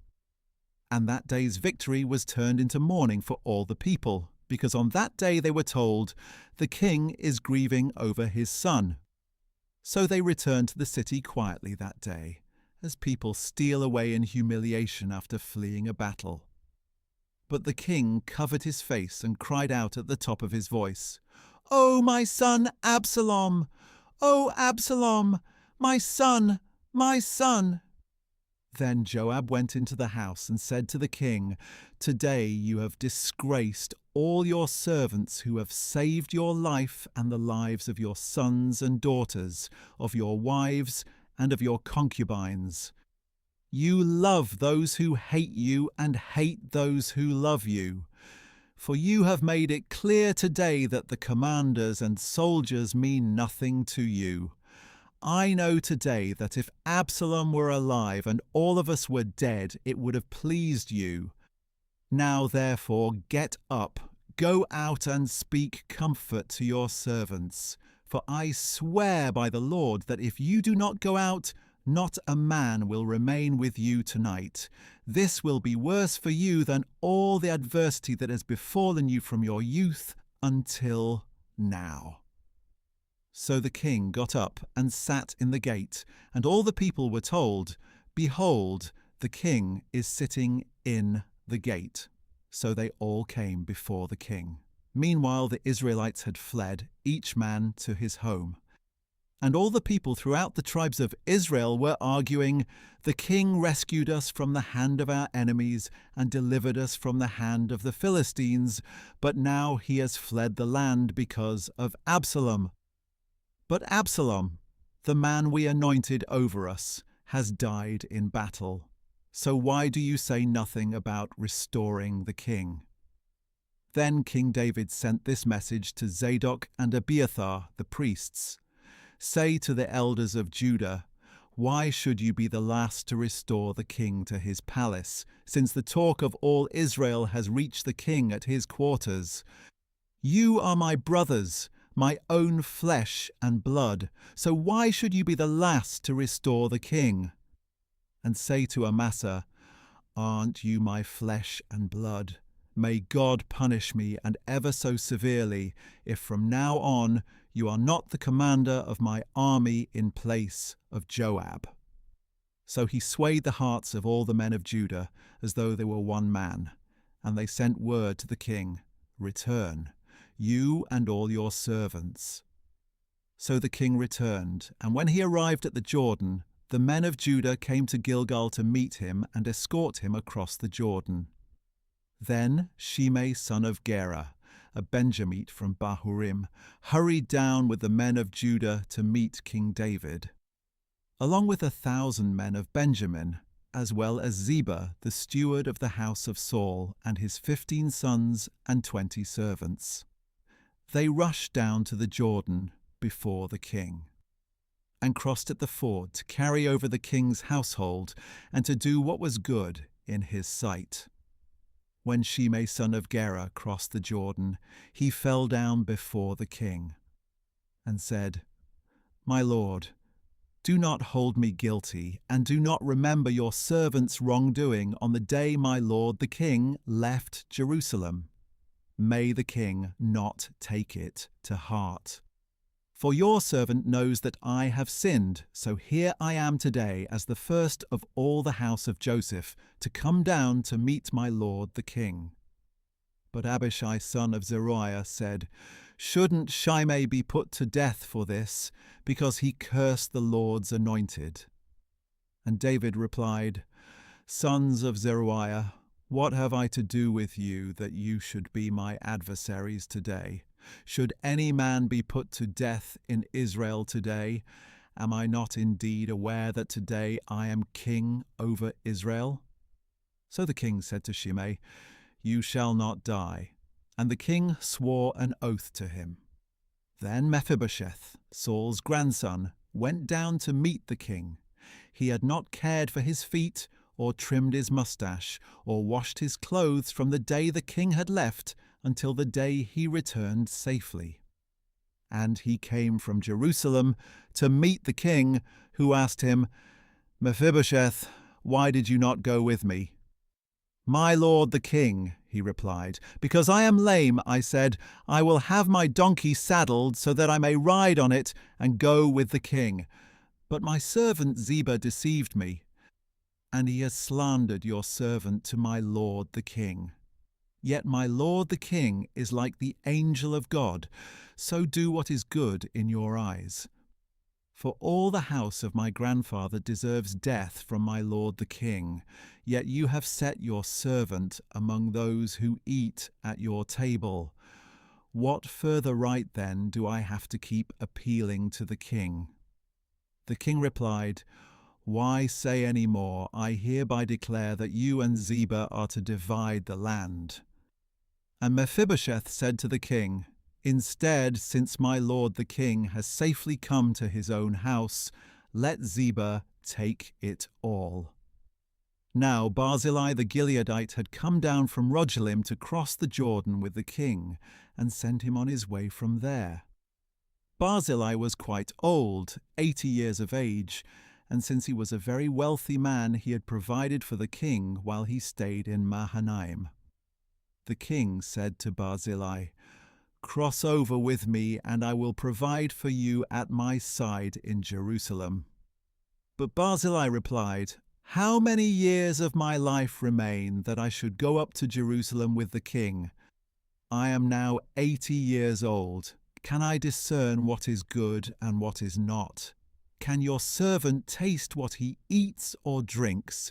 Can I still hear the voice of singing men and women? Why should your servant be an added burden to my lord the king? Your servant will go with the king only a short distance past the Jordan. Why should the king repay me with such a reward? Please let your servant return, that I may die in my own city near the tomb of my father and mother. But here is your servant Chimham. Let him cross over with my lord the king, and do for him what is good in your sight." The king replied, "Chimham will cross over with me, and I will do for him what is good in your sight, and I will do for you whatever you desire of me." So all the people crossed the Jordan, and then the king crossed over. The king kissed Barzillai and blessed him, and Barzillai returned home. Then the king crossed over to Gilgal, and Chimham crossed over with him. All the troops of Judah and half the troops of Israel escorted the king. Soon all the men of Israel came to the king and asked, "Why did our brothers, the men of Judah, take you away secretly and bring the king and his household across the Jordan, together with all of David's men?" And all the men of Judah replied to the men of Israel, "We did this because the king is our relative. Why does this anger you? Have we ever eaten at the king's expense or received anything for ourselves?" "We have 10 shares in the king," answered the men of Israel, "so we have more claim to David than you. Why then do you despise us? Were we not the first to speak of restoring our king?" But the men of Judah spoke more fiercely than the men of Israel.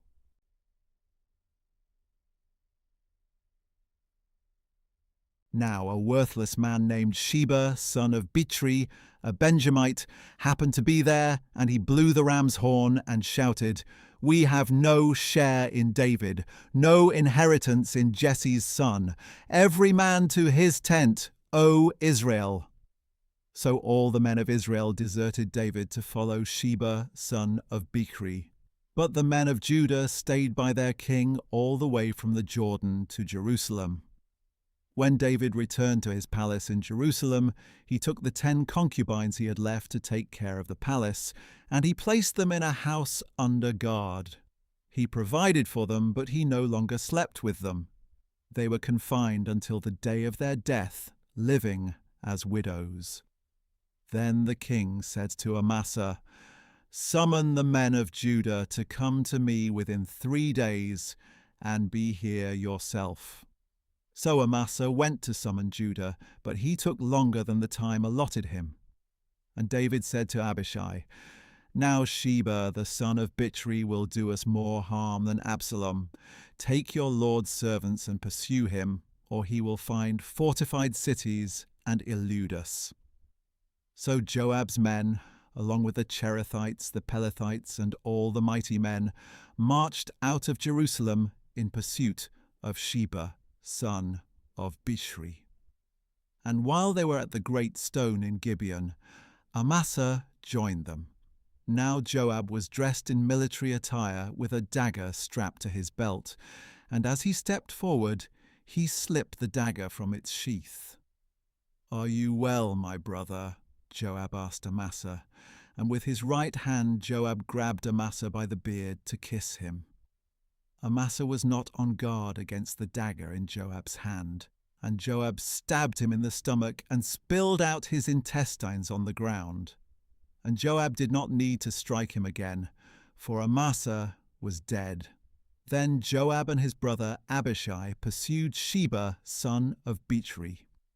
One of Joab's young men stood near Amasa and said, "Whoever favors Joab, and whoever is for David, let him follow Joab." But Amasa wallowed in his blood in the middle of the road, and when the man saw that all the troops were stopping there, he dragged the body off the road into a field and threw a garment over it. As soon as Amasa's body was removed from the road, all the men went on with Joab to pursue Sheba, son of Bichri. Sheba passed through all the tribes of Israel to Abel Beth-Maachah and through the entire region of the Berites, who gathered together and followed him. And Joab's troops came and besieged Sheba in Abel Beth-Maachah and built a siege ramp against the outer rampart of the city. As all the troops with Joab were battering the wall to topple it, a wise woman called out from the city, "Listen, listen! Please tell Joab to come here so that I may speak with him." When he had come near to her, the woman asked, "Are you Joab?" "I am," he replied. "Listen to the words of your servant," she said. "I am listening," he answered. Then the woman said, "Long ago they used to say, 'Seek counsel at Abel,' and that is how disputes were settled. I am among the peaceable and faithful in Israel, but you are trying to destroy a city that is a mother in Israel. Why would you swallow up the Lord's inheritance?"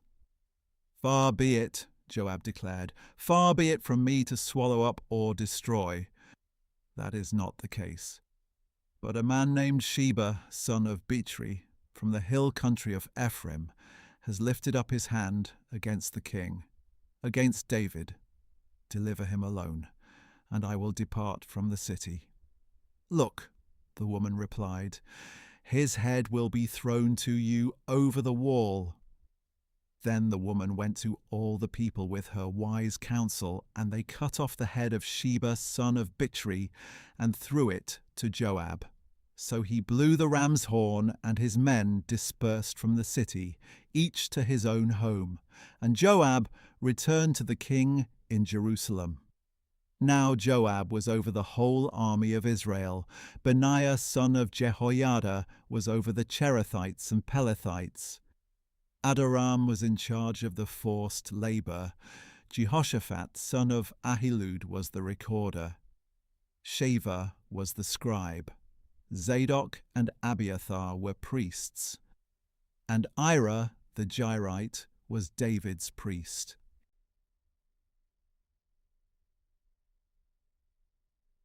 During the reign of David, there was a famine for 3 successive years, and David sought the face of the Lord. And the Lord said, "It is because of the blood shed by Saul and his family, because he killed the Gibeonites." At this, David summoned the Gibeonites and spoke to them. Now the Gibeonites were not Israelites, but a remnant of the Amorites. The Israelites had taken an oath concerning them, but in his zeal for Israel and Judah, Saul had sought to kill them. So David asked the Gibeonites, "What shall I do for you? How can I make amends so that you may bless the inheritance of the Lord?" The Gibeonites said to him, "We need no silver or gold from Saul or his house, nor should you put to death anyone in Israel for us." "Whatever you ask, I will do for you," he replied. And they answered the king, "As for the man who consumed us and plotted against us to exterminate us from existing within any border of Israel, let 7 of his male descendants be delivered to us, so that we may hang them before the Lord at Gibeah of Saul, the chosen of the Lord." "I will give them to you," said the king. Now the king spared Mephibosheth, son of Jonathan, the son of Saul, because of the oath before the Lord between David and Jonathan, son of Saul. But the king took Armoni and Mephibosheth, the 2 sons whom Rizpah, daughter of Aiah, had borne to Saul, as well as the 5 sons whom Merab daughter of Saul had borne to Adriel, son of Barzillai the Meholathite. And he delivered them into the hands of the Gibeonites, and they hanged them on the hill before the Lord. So all 7 of them fell together. They were put to death in the first days of the harvest, at the beginning of the barley harvest. And Rizpah, the daughter of Aiah, took sackcloth and spread it out for herself on a rock. From the beginning of the harvest until the rain from heaven poured down on the bodies, she did not allow the birds of the air to rest on them by day, nor the beasts of the field by night. When David was told what Saul's concubine Rizpah, daughter of Aiah, had done, he went and took the bones of Saul and his son Jonathan from the men of Jabesh Gilead, who had stolen them from the public square of Beth-shan, where the Philistines had hung the bodies after they had struck down Saul at Gilboa. So David had the bones of Saul and his son Jonathan brought from there, and they also gathered the bones of those who had been hanged. And they buried the bones of Saul and his son Jonathan in Zelah, in the land of Benjamin, in the tomb of Saul's father Kish.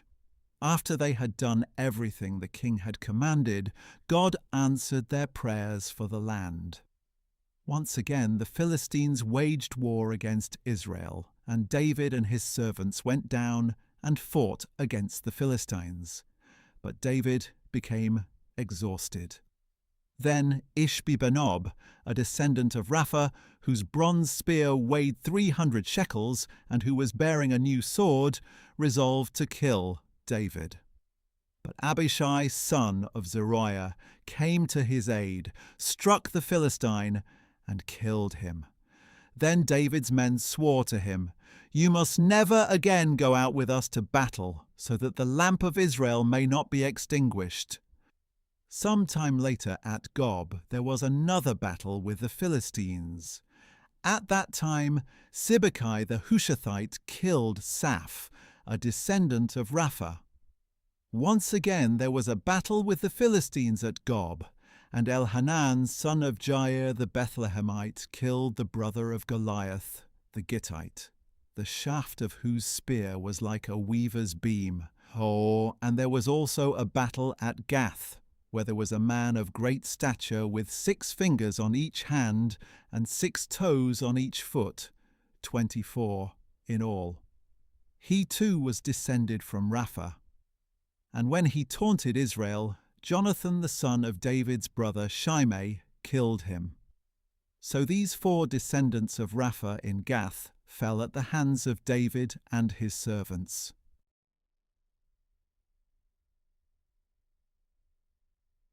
And David sang this song to the Lord on the day the Lord had delivered him from the hand of all his enemies and from the hand of Saul. He said, "The Lord is my rock, my fortress, and my deliverer. My God is my rock in whom I take refuge, my shield and the horn of my salvation, my stronghold, my refuge, and my Saviour. You save me from violence. I will call upon the Lord, who is worthy to be praised. So shall I be saved from my enemies. For the waves of death engulfed me. The torrents of chaos overwhelmed me. The cords of Sheol entangled me. The snares of death confronted me. In my distress I called upon the Lord. I cried out to my God, and from his temple he heard my voice, and my cry for help reached his ears. Then the earth shook and quaked. The foundations of the heavens trembled. They were shaken because he burned with anger. Smoke rose from his nostrils, and consuming fire came from his mouth. Glowing coals blazed forth. He parted the heavens and came down with dark clouds beneath his feet. He mounted a cherub and flew. He soared on the wings of the wind. He made darkness a canopy around him, a gathering of water and thick clouds.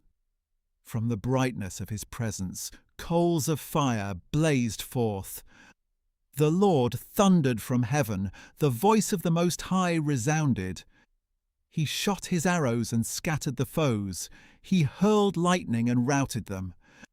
The channels of the sea appeared, and the foundations of the world were exposed at the rebuke of the Lord, at the blast of the breath of his nostrils. He reached down from on high and took hold of me. He drew me out of deep waters. He rescued me from my powerful enemy, from foes too mighty for me. They confronted me in my day of calamity, but the Lord was my support. He brought me out into the open. He rescued me because he delighted in me. The Lord has rewarded me according to my righteousness. He has repaid me according to the cleanness of my hands. For I have kept the ways of the Lord, and have not wickedly departed from my God. For all his ordinances are before me. I have not disregarded his statutes, and I have been blameless before him, and kept myself from iniquity. So the Lord has repaid me according to my righteousness, according to my cleanness in his sight. To the faithful you show yourself faithful, to the blameless you show yourself blameless. To the pure you show yourself pure, but to the crooked you show yourself shrewd. You save an afflicted people, but your eyes are on the haughty to bring them down. For you, O Lord, are my lamp. The Lord lights up my darkness. For in you I can charge an army. With my God I can scale a wall. As for God, his way is perfect. The word of the Lord is flawless. He is a shield to all who take refuge in him. For who is God besides the Lord? And who is the rock except our God? God is my strong fortress, and he makes my way clear. He makes my feet like those of a deer and stations me upon the heights. He trains my hands for battle. My arms can bend a bow of bronze. You have given me your shield of salvation, and your gentleness exalts me. You broaden the path beneath me so that my ankles do not give way. I pursued my enemies and destroyed them. I did not turn back until they were consumed. I devoured and crushed them so they could not rise. They have fallen under my feet. You have armed me with strength for battle. You have subdued my foes beneath me. You have made my enemies retreat before me. I destroyed those who hated me. They looked, but there was no one to save them, to the Lord, but he did not answer. Or I ground them as the dust of the earth. I crushed and trampled them like mud in the streets. You have delivered me from the strife of my people. You have preserved me as the head of nations. A people I had not known shall serve me. Foreigners cower before me. When they hear me, they obey me. Foreigners lose heart and come trembling from their strongholds. The Lord lives, and blessed be my rock, and may God, the rock of my salvation, be exalted. The God who avenges me and brings down nations beneath me, or who frees me from my enemies. You exalt me above my foes. You rescue me from violent men. Therefore I will praise you, O Lord, among the nations. I will sing praises to your name. Great salvation he brings to his king. He shows loving devotion to his anointed, to David and his descendants forever.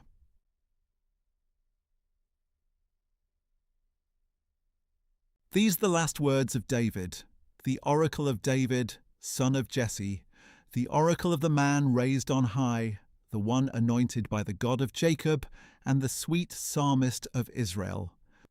The Spirit of the Lord spoke through me. His word was on my tongue. The God of Israel spoke. The Rock of Israel said to me, He who rules the people with justice, who rules in the fear of God, is like the light of the morning at sunrise of a cloudless dawn, the glistening after the rain on the sprouting grass of the earth. Is not my house right with God? for he has established with me an everlasting covenant, ordered and secured in every part. Will he not bring about my full salvation and my every desire? But the worthless are all like thorns raked aside, for they can never be gathered by hand. The man who touches them must be armed with iron or with the shaft of a spear. The fire burns them to ashes in the place where they lie. These are the names of David's mighty men. Josheb-Basshebeth the Tachemonite was chief of the three. He wielded his spear against 800 men whom he killed at one time. Next in command was Eleazar son of Dodo the Ahohite. As one of the three mighty men, he went with David to taunt the Philistines who had gathered for battle at Pasdammim. The men of Israel retreated. But Eleazar stood his ground and struck the Philistines until his hand grew weary and stuck to his sword. The Lord brought about a great victory that day. Then the troops returned to him, but only to plunder the dead. And after him was Shammah, son of Agi, the Hararite. When the Philistines had banded together near a field full of lentils, Israel's troops fled from them. But Shammah took his stand in the middle of the field, defended it, and struck down the Philistines. So the Lord brought about a great victory. At harvest time, 3 of the 30 chief men went down to David at the cave of Adullam, while a company of Philistines was encamped in the valley of Rephaim. At that time David was in the stronghold, and the garrison of the Philistines was at Bethlehem. David longed for water and said, "Oh, that someone would get me a drink of water from the well near the gate of Bethlehem." So the 3 mighty men broke through the Philistine camp, drew water from the well near the gate of Bethlehem, and brought it back to David. But he refused to drink it. Instead, he poured it out to the Lord, saying, "Far be it from me, O Lord, to do this. Is this not the blood of the men who risked their lives?" So he refused to drink it. Such were the exploits of the 3 mighty men.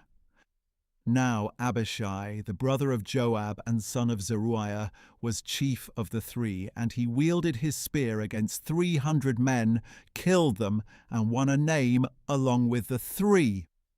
Was he not more honored than the 3? And he became their commander, even though he was not included among the 3. And Benaiah son of Jehoiada was a man of valor from Kabzeel, a man of many exploits. He struck down 2 champions of Moab, and on a snowy day he went down into a pit and killed a lion. He also struck down an Egyptian, a huge man. Although the Egyptian had a spear in his hand, Benaiah went against him with a club, snatched the spear from his hand, and killed the Egyptian with his own spear. These were the exploits of Benaiah son of Jehoiada, who won a name along with the 3 mighty men. He was most honored among the 30, but he did not become one of the 3, and David appointed him over his guard.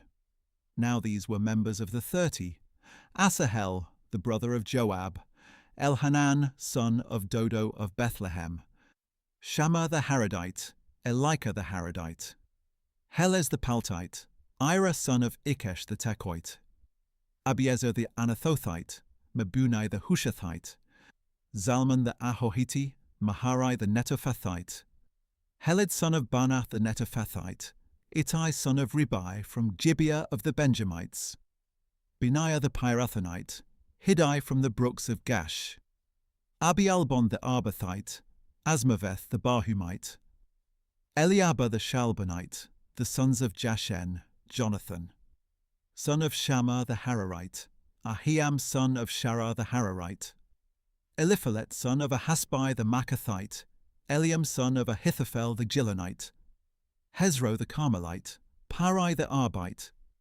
Egal son of Nathan of Zobah, Bani the Gadite, Zelek the Ammonite, Naharai the Beerothite, the armor-bearer of Joab son of Zeruiah, Ira the Ithrite, Gareb the Ithrite, and Uriah the Hittite.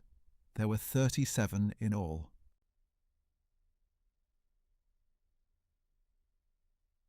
Again the anger of the Lord burned against Israel, and he stirred up David against them, saying, "Go and take a census of Israel and Judah." So the king said to Joab, the commander of his army, who was with him, "Go now throughout the tribes of Israel from Dan to Beersheba, and register the troops, so that I may know their number." But Joab replied to the king, "May the Lord your God multiply the troops 100 times over, and may the eyes of my lord the king see it. But why does my lord the king want to do such a thing?" Nevertheless, the king's word prevailed against Joab and against the commanders of the army. So Joab and the commanders of the army departed from the presence of the king to register the troops of Israel. They crossed the Jordan and camped near Aroer, south of the town in the middle of the valley, and proceeded toward Gad and Jazer. Then they went to Gilead and the land of Tahtim Hodshi, and on to Danjan, and around to Sidon. They went toward the fortress of Tyre and all the cities of the Hivites and Canaanites. Finally, they went on to the Negev of Judah, to Beersheba.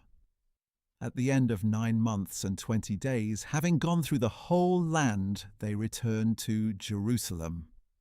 And Joab reported to the king the total number of the troops. In Israel there were 800,000 men of valor who drew the sword, and in Judah there were 500,000. After David had numbered the troops, his conscience was stricken, and he said to the Lord, "I have sinned greatly in what I have done. Now, O Lord, I beg you to take away the iniquity of your servant, for I have acted very foolishly." When David got up in the morning, the word of the Lord had come to Gad the prophet, David's seer. "Go and tell David that this is what the Lord says. I am offering you 3 options. Choose one of them, and I will carry it out against you." So Gad went and said to David, "Do you choose to endure 3 years of famine in your land, 3 months of fleeing the pursuit of your enemies, or 3 days of plague upon your land? Now then, think it over and decide how I should reply to him who sent me." David answered Gad, "I am deeply distressed. Please let us fall into the hand of the Lord, for his mercies are great, but do not let me fall into the hands of men." So the Lord sent a plague upon Israel from that morning until the appointed time, and 70,000 of the people from Dan to Beersheba died. But when the angel stretched out his hand to destroy Jerusalem, the Lord relented from the calamity and said to the angel who was destroying the people, "Enough! Withdraw your hand now." At that time the angel of the Lord was by the threshing floor of Araunah the Jebusite. When David saw the angel striking down the people, he said to the Lord, "Surely I, the shepherd, have sinned and acted wickedly. But these sheep, what have they done? Please let your hand fall upon me and my father's house."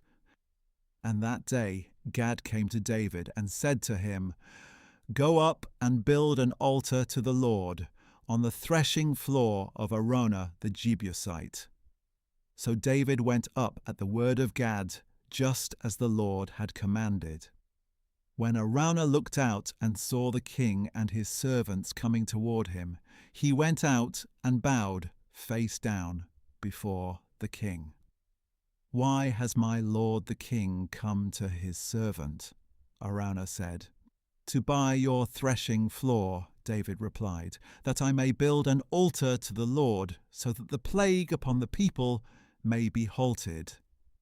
Araunah said to David, "May my lord the king take whatever seems good to him and offer it up."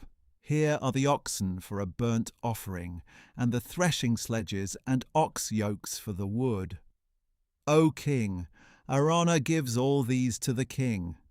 He also said to the king, May the Lord your God accept you. No, replied the king, I insist on paying a price, for I will not offer to the Lord my God burnt offerings that cost me nothing. So David bought the threshing floor and the oxen for 50 shekels of silver, and there he built an altar to the Lord and offered burnt offerings and peace offerings. Then the Lord answered the prayers on behalf of the land, and the plague upon Israel was halted.